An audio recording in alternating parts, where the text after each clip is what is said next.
Ada 13 keluarga yang namanya tidak masuk daftar orang kaya di dunia, sementara sejak 150 tahun yang lalu, keluarga tersebut sudah ruling the world. Mereka namanya tidak masuk karena mereka punya usahanya pakai trust fund, trustee, shadow banking, karena mereka kebanyakan adalah pemilik lembaga keuangan. Mereka banyak di belakang VC atau venture capital, di belakang PI atau private investment company, payment system, investment banking, offshore banking, tax haven, dan bank konvensional. Nama mereka tidak terdata di mana-mana, namun ada di mana-mana. Strategi mereka cantik di dalam memainkan dunia finansial. Negara bahkan tunduk di bawah mereka. Merekalah aslinya yang disebut globalis. Kalau oligarki itu wilayahnya hanya ada dalam satu negara. Oligarki untuk berkuasa harus pegang kendali sebuah pemerintahan. Siapapun penguasanya, oligarki pasti bermain di sana. Pasti mepet, pasti ada fulus yang dimasukkan ke penguasa. Kalau globalis di atas oligarki. Globalis bermain bersama oligarki suatu negara, mengendalikan pemerintahan suatu negara. Misalnya, mengubah undang-undang, memberi masukan atas kebijakan-kebijakan yang intinya melindungi bisnis oligarki dan bisnis globalis. Globalis kendalikan ekonomi terutama keuangan. Musuh globalis adalah cara bernegara yang patriotis, nasionalis. Karena nasionalis mementingkan negaranya dan bangsanya terlebih dahulu, baru urusan luar negeri. Country dan people first ini menakutkan globalis. Dibenci sekali pemahaman bernegara kalau basisnya adalah domestik. Biasanya negara nasionalis yang memilih jalur tidak mengikuti aturan globalis dan negara adikuasa biasanya menggunakan ilmu ekonomi MMT, Modern Monetary Theory. MMT itu anti hutang, pro swasta, pro printing money berbasis proyek produktif, dan mengutamakan domestic direct investment atau DDI, bukan FDI, bukan foreign direct investment.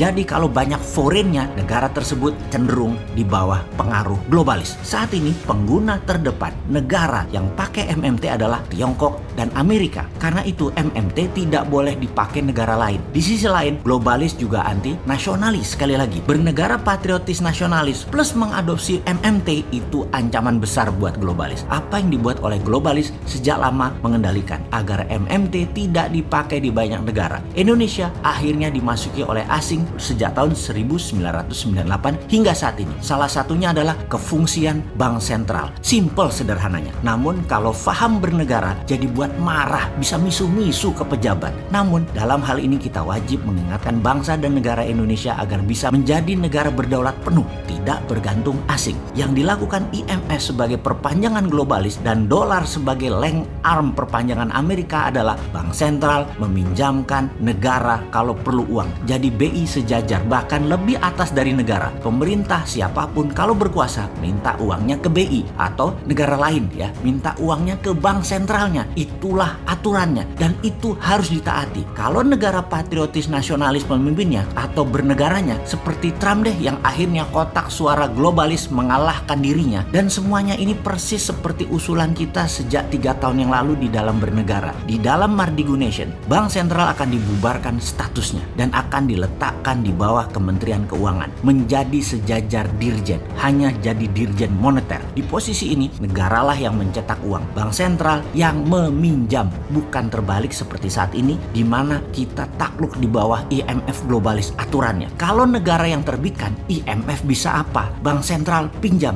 Sekarang lucu, negara yang berhutang ke bank sentral. Lah, kok yang punya malah ngutang? Kan geblek. Dengan prinsip ini tidak akan pernah berkurang rupiah. Membangun selama memerlukan rupiah ya aman-aman saja. APBN tidak pernah minus. Kalau minus, bank sentral dan menteri keuangan minta pinjam ke negara. Selesai urusan. Tak perlu uang asing, tak perlu IMF, tak perlu globalis. Wah, ini ora.